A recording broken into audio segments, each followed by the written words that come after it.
Welcome to ZZZ TV. Kindly subscribe, share, and like for latest updates and news.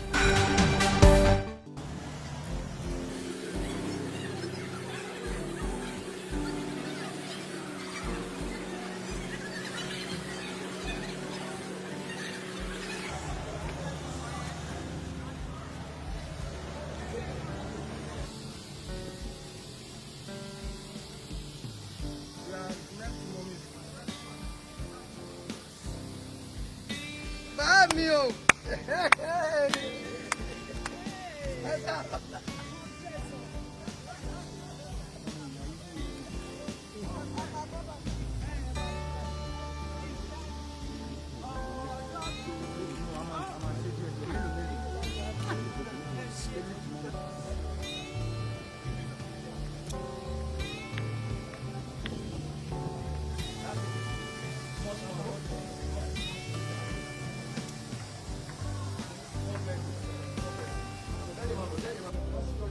Ẹjọ́ kẹfẹ́ mọ́ ọmọ mi wà.